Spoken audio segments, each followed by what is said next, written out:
206. Praise be to him who hath rent the dark asunder, hath blotted out the night, hath drawn aside the coverings and torn away the veils, whose light thereupon shone out, whose signs and tokens were spread abroad, and his mysteries laid bare.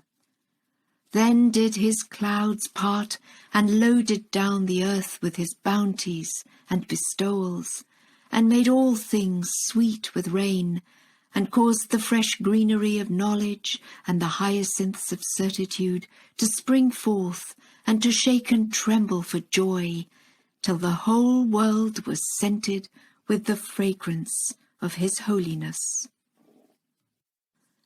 Salutations and praise, blessings and glory be upon those divine realities, those sacred windflowers that have come forth out of this supreme bestowal, this flooding grace that hath roared like a clashing sea of gifts and bounties, tossing its waves to the high heavens.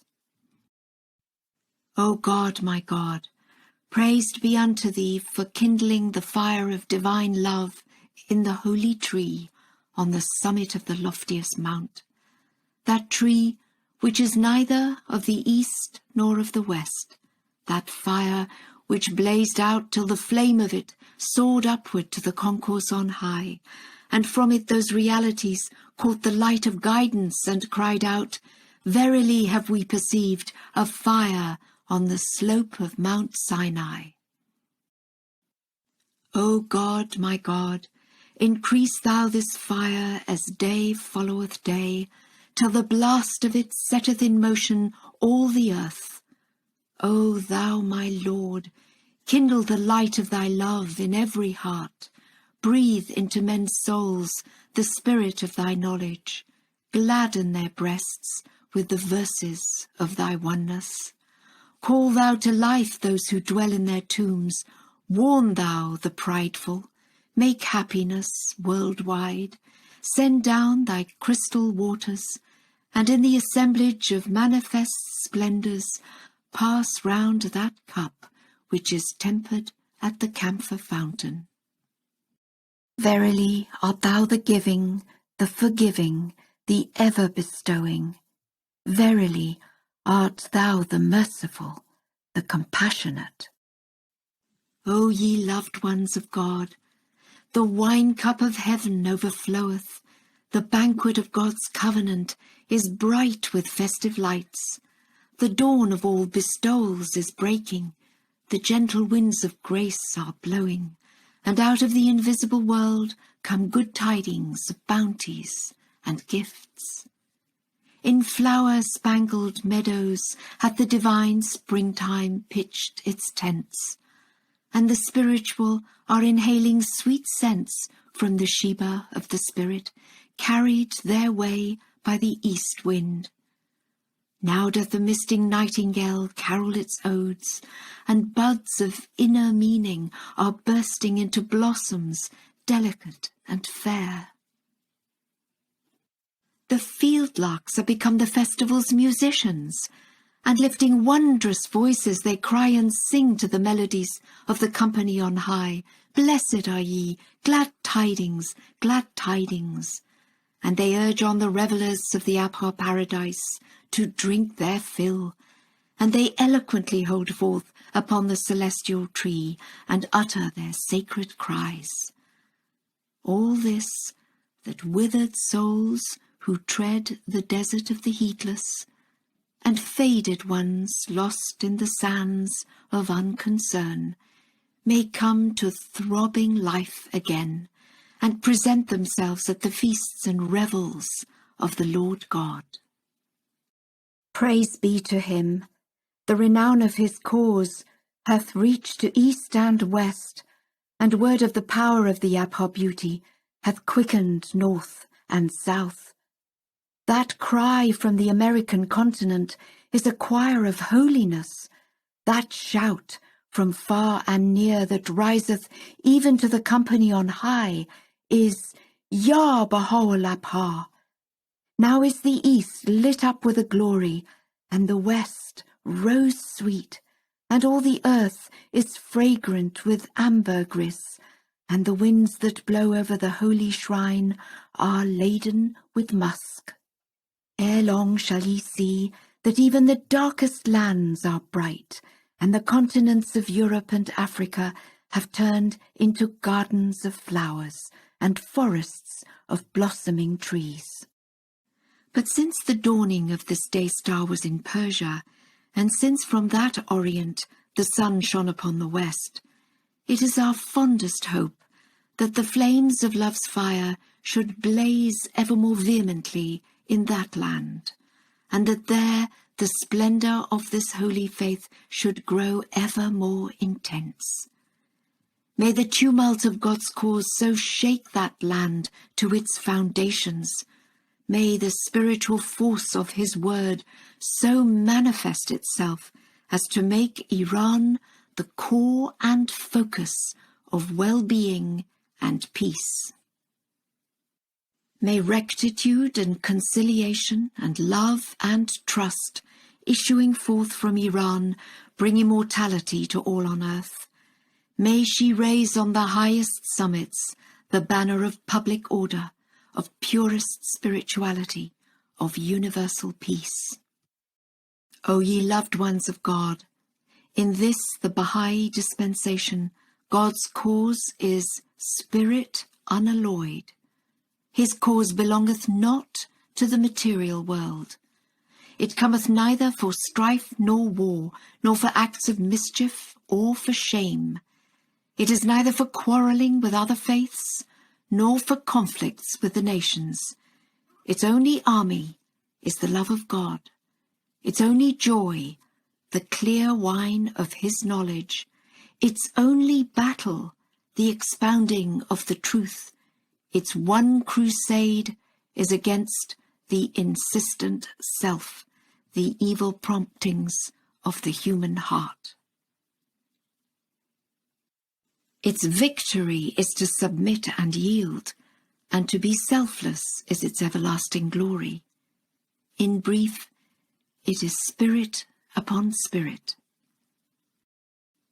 Unless ye must, bruise not the serpent in the dust, how much less wound a man?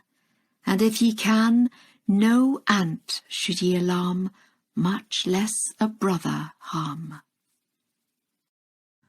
Let all your striving be for this, to become the source of life and immortality and peace and comfort and joy to every human soul, whether one known to you or a stranger, one opposed to you or on your side. Look ye not upon the purity or impurity of his nature. Look ye upon the all-embracing mercy of the Lord, the light of whose grace hath embosomed the whole earth and all who dwell thereon, and in the plenitude of whose bounty are immersed both the wise and the ignorant. Stranger and friend alike are seated at the table of his favour. Even as the believer, the denier who turneth away from God doth at the same time cup his hands and drink from the sea of his bestowals. It behoveth the loved ones of the Lord to be the signs and tokens of his universal mercy and the embodiments of his own excelling grace. Like the sun, let them cast their rays upon garden and rubbish heap alike, and even as clouds in spring, let them shed down their rain upon flower and thorn. Let them seek but love and faithfulness. Let them not follow the ways of unkindness. Let their talk be confined to the secrets of friendship and of peace. Such are the attributes of the righteous. Such is the distinguishing mark of those who serve his threshold. The Abha beauty endured the most afflictive of calamities. He bore countless agonies and ills.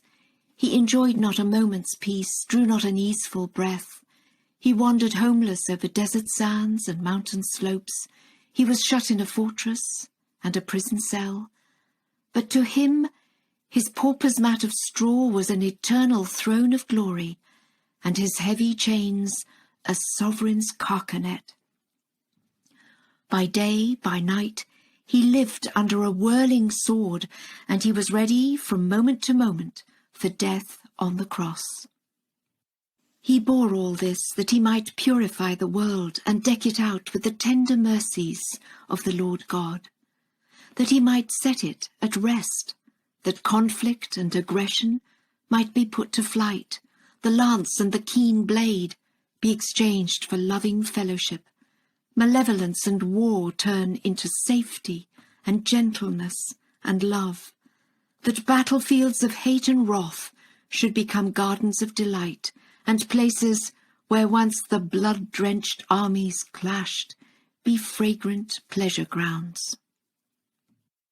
That warfare should be seen as shame, and the resort to arms, even as a loathsome sickness, be shunned by every people.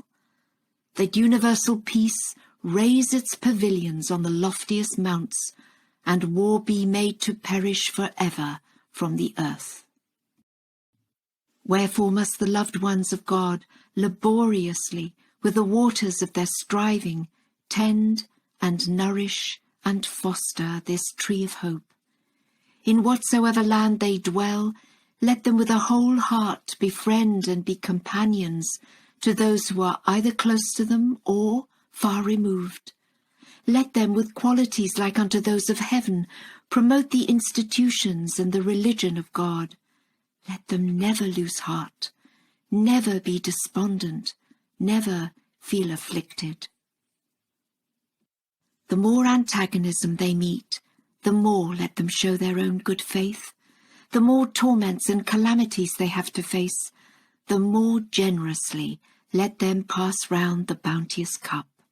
Such is the spirit which will become the life of the world. Such is the spreading light at its heart. And he who may be and do other than this is not worthy to serve at the holy threshold of the Lord. O ye loved ones of God, the Sun of Truth is shining down from invisible skies. Know ye the value of these days. Lift up your heads and grow ye cypress tall in these swift-running streams. Take ye joy in the beauty of the narcissus of Najd, for night will fall and it will be no more. O ye loved ones of God, praise be to him. The bright banner of the covenant is flying higher every day, while the flag of perfidy hath been reversed and hangeth at half-mast. The benighted attackers have been shaken to their core. They are now as ruined sepulchres, and even as blind creatures that dwell beneath the earth, they creep and crawl about a corner of the tomb, and out of that hole from time to time, like unto savage beasts, they do gibber and howl. Glory be to God. How can the darkness hope to overcome the light? How can a magician's cords hold fast a serpent plain for all to see? Then lo, it swallowed up their lying wonders. Alas for them! They have deluded themselves with a fable, and to indulge their appetites they have done away with their own selves. They gave up everlasting glory in exchange for human pride, and they sacrificed greatness in both worlds to the demands of the insistent self. This is that of which we have forewarned you. Ere long shall ye behold the foolish in manifest loss. O my Lord and my hope, help thou thy loved ones to be steadfast in thy mighty covenant, to remain faithful to thy manifest cause, and to carry out the commandments thou didst set down for them in thy book of splendours, that they may become banners of guidance and lamps of the company above, well springs of thine infinite wisdom, and stars that lead aright as they shine down from the supernal sky. Verily art thou the invincible, the Almighty, the All-Powerful.